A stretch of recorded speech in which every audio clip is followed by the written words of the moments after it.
Following content may be considered insensitive, racist, rude, and stereotypical due to your lack of a 10-minute long attention span. Viewer discretion is strongly advised.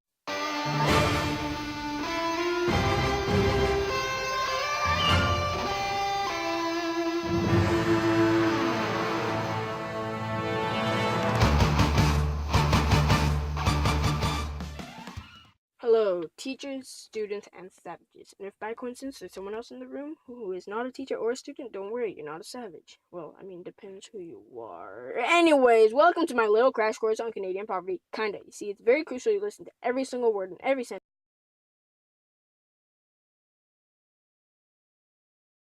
Back on topic. Canadian poverty. Kinda. Okay, let's go. So, Canada is considered a fairly rich country with an economy stronger than most of some other countries that come to mind, if you know what I'm saying. However, it's still clear that poverty still exists in Canada.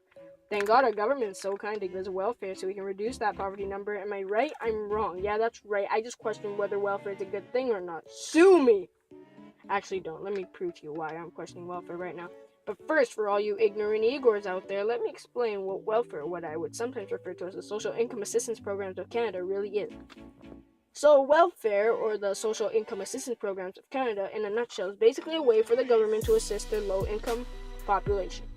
There are a number of programs you can apply for that meets the needs for many different varieties of people, such as families, single parents, disabled people, students, immigrants, refugees, elders, and single jobless people, etc. It's supposed to be a way that can help you in your rent, student fees, food, dental care, etc.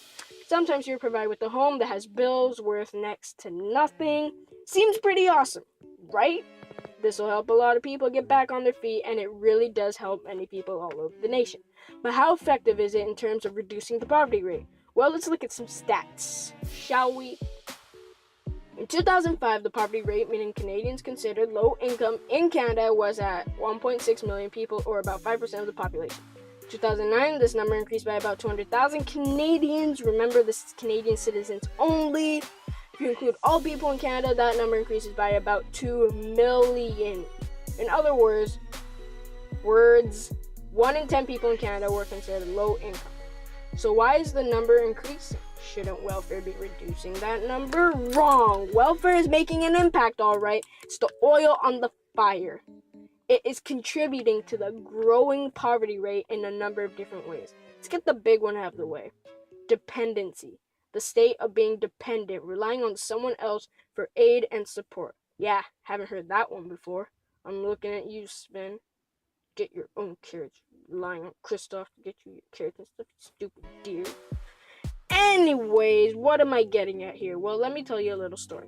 Meet WELVEN Harris, known for his famous Vine titled, well, let's let him say it. Plus Isabella, forgot.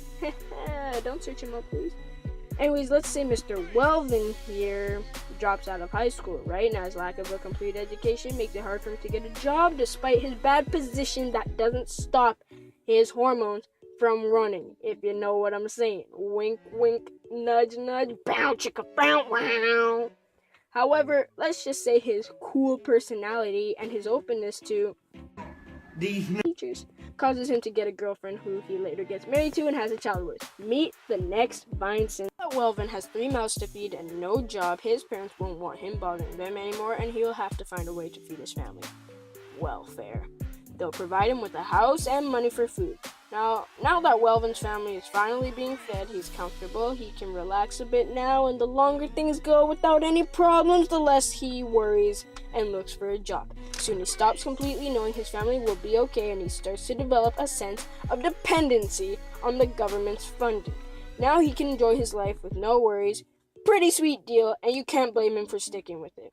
There's one more thing taken off his shoulders, and he's addicted to the lack of stress. He is dependent on welfare and refuses to leave. This is how it happens for a vast majority of people. Maybe not with these exact circumstances, but with similar ones.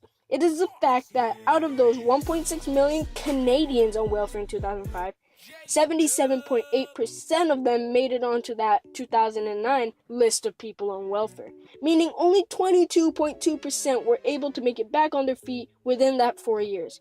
Coincidence? I think not. All this is due to a little something I like to call the Hayes theory on Welvin welfare dependency. We're dealing with an addiction that has no rehab center.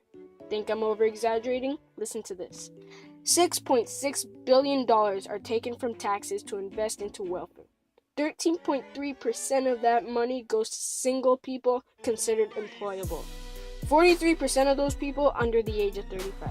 Remember, that was just single people considered employable. Imagine the adults and families who are considered employable.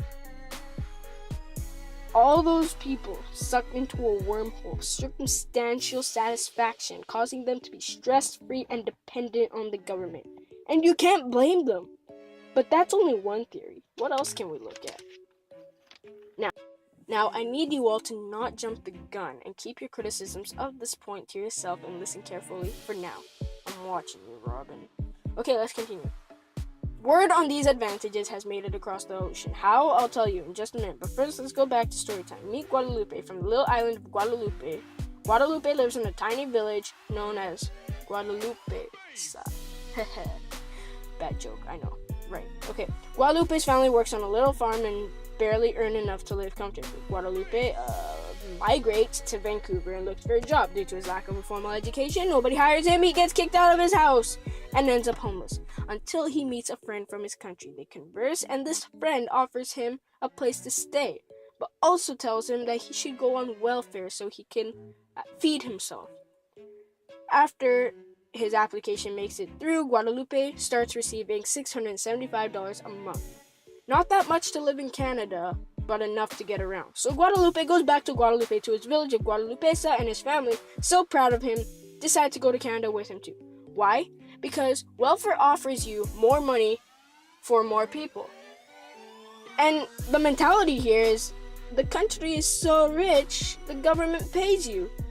And this is a mentality that has spread across the world among developing third world countries. I've witnessed these things firsthand, and it's true. Welfare attracts dishonest migration and welfare misuse. Wait, but didn't he say that welfare is causing more poverty? And if welfare is attracting more immigrants, he's saying that immigrants causes poverty. Racist!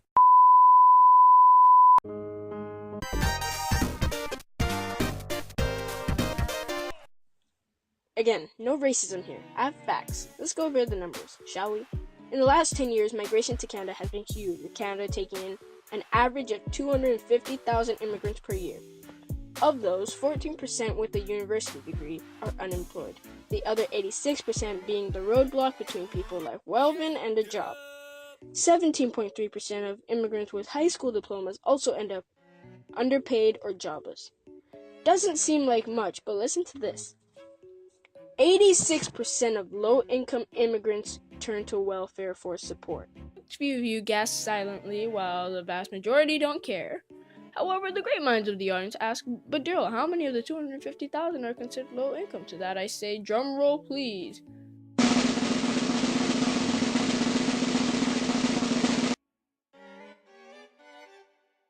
Maybe the government's hiding from us. To which I say, Illuminati confirmed indeed. However, we can do some guesstimating, gather all evidence that makes us look good, by using some papers written by well-known writers. Let me go through my paper stash here. It's in here somewhere. Oh, here we go. Okay. In an article written by Fatima Syed in November 2014, she stated, there are 285,000 new immigrants who will come to Canada next year. That's 285,000 new immigrants who will arrive in Canada to end up low-paid or jobless. Syed. Huh. Wow, I nailed that quote. How to tame your essay indeed. But does that paint a picture? It should, because she's kind of right. Just change the word immigrant in the second sentence to people, and that's truth right there. Let me explain unemployment rate and the circle of... No! Circle of life! Not lying. Circle of employment. Employment's the word we're looking for. Okay, time for some more stories. Meet Leonardo, Donatello. Ooh, I'm bad with names. Raphael and Michelangelo. Yeah, Michelangelo. Okay. Where have I heard those names before? It sounds so familiar. Anyways, they open a restaurant called Jeffrey Jazz Bear Pizza. My name is Jeff. Anyways, so yeah, they opened Jeffrey Jazz Bear Pizza, to which they hire 10 employees. Johnny, the dishwasher, a cook. They need a cook. Let's go with Daryl. And 4 waiters. Steve, 2-Bit, Deli, and Pony Boy. Real creative. Like, what kind of name is Daryl? Let's add Tom Nook, Sharkeisha as a manager, and 2 co-managers, Kesha and... My name is Jeff. Nice, we got through that. Okay, all of these people have high school diplomas, and Sharkeisha, Kesha, and Jeff, the managers, have minor degrees. Okay, whew, that was hard. But I have a good point here, so just bear with me. Okay, now meet 7 new people.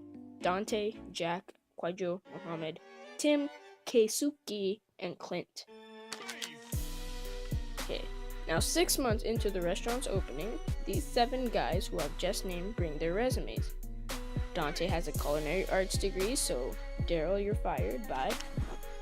Johnny just washes dishes, so he's safe at the restaurant. And yeah.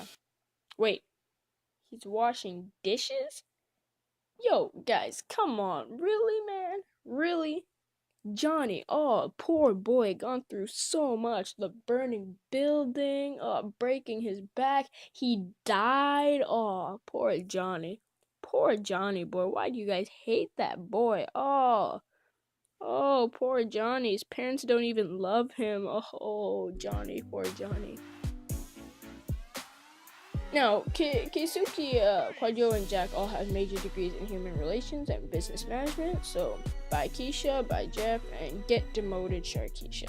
Finally, Mohammed, Tin, and Clint have bachelor waiting degrees, so bye Pony Boy, bye 2-Bit, bye Steve. Now, I would say bye Dally, but, there's got to be that one employee who everyone loves, and they gain some prestige in the company, so you can't lose your Dally or you'll lose your customers. Basically, what I'm saying is that nobody is safe in the company as soon as better people come along.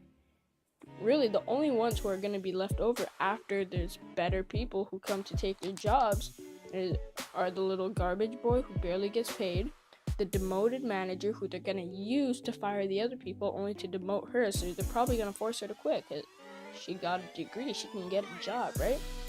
And then the waiter who makes a name for himself in the company. And yeah, now I know what you're thinking. The owners just can't fire people like that, and you're right, they need their puppet, the manager, who in this case is Sharkeisha, to fire everyone and get demoted. And really, firing people is not that hard as long as you want them fired, because really all you have to do is make a big deal out of everything.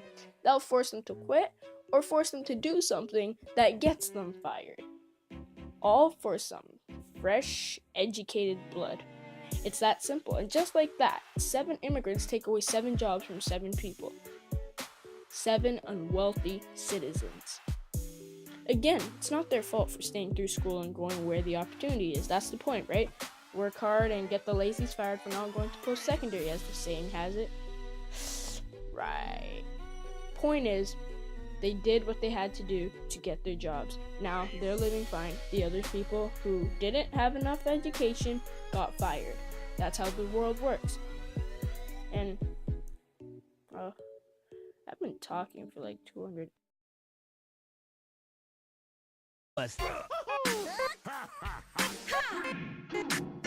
Oh, yeah. So, every year it's estimated that the Canadian population grows by 1%. There are only 29,000 new jobs each year. Big difference? I think so. Canada's fallen victim to the beast of overpopulation. Not that we're running out of places to live or anything like China, but it's just that there are no jobs. So these people who are left jobless take the one-way suicide mission to Mars known as welfare. One problem, The taxpayer, meaning your mommy and daddy, is where that money is coming from. Before I quickly go into my final little rant, let me remind you what we talked about so far. Dependency means people are going on welfare and staying on welfare, and because things are so good for them, they become dependent on the government's money, meaning they never leave welfare. Leave welfare? Yeah, sure, leave welfare, whatever. Second, dishonest migration. People are coming from third world countries and other developing countries to Canada just to go on welfare so they can remove themselves from all social responsibilities whatsoever. And this leads into the third point, overpopulation, meaning there are so many people that there are no jobs, and this leads to more people going on welfare because they cannot fund their own lives. Yeah, fund their own lives. Okay. Consequences. Let's go. It basically goes like this. Taxes are raised to pay for the growing welfare rate. Meaning Bob here gets a bigger tax pay cut, meaning less moolah. More immigrants are migrating, either hopping on the bandwagon of welfare or taking someone else's job, causing them to hop on the bandwagon of welfare. And based on our numbers, by the 23rd century, 1/3 of the population will be considered poor. Now the consequences. This will lead us to an economic crash because we can't fund all those people on welfare, causing Canadians to go hungry, rivaling that of the Great Depression, only on a national scale. Now, soon Canada will reach out for foreign aid. A new dictator who has something against people with freckles leads us to the light and also starts World War III, winning, and soon North Korea launches a missile destroying Canada. Rip in peace. Is that bad? Yes. Did I reference World War II? Yes. Am I exaggerating the effects of my topic so you give this a 10 out of 10 IGN? Oh yeah, baby. In all honesty, the solution to this problem is really simple. Surely our government can find a solution to a problem so catastrophic, right? Right? Damn it, Harper! No, but actually, first of all, to take care of our overpopulation and migration problem, we can narrow the gates of our borders. Now I know what you're thinking, and hear me out. Without migration and multiculturalism, etc., I wouldn't exist right now. But I'm thinking about what's in everyone's best interest. Life in Canada is expensive, and honestly, every country has opportunity. Difference is, Canada's is easier to find. For now. However, these immigrants would be better off finding the opportunity in their country than to live in an unknown environment that's expensive and takes time to adapt to, in poverty in this country. It's a win-win if you look at it, the big picture. Lastly, we need the requirements for welfare to have more restrictions, maybe a time limit or something, so that people stay alert and actually try to work things out before their time is up. Whew. Okay, conclusion. Before I start, let's get some stuff straight. People on welfare are not bad people. 2. Welfare is not bad. It's just very flawed. 3. It's not the immigrant's fault. Your blank can't get a job. 4. Immigrants are not bad. Finally, I am not a hater. Okay, let's finish this puppy. You're probably wondering why I'm telling you all this. The answer to that is, well, we're the next generation. You saw all those stories and how they connected to each other. You won't end up in a position where you have to abuse taxpayer money to get by if you choose the right path. I urge you all to be smart about your decisions and think twice, because the truth is, your actions affect everyone. So in order to have a forever thriving Canada, we need to make the right decisions, and so I leave you with that to think about. Thank you very much, my comrades, and I wish you all a very successful future.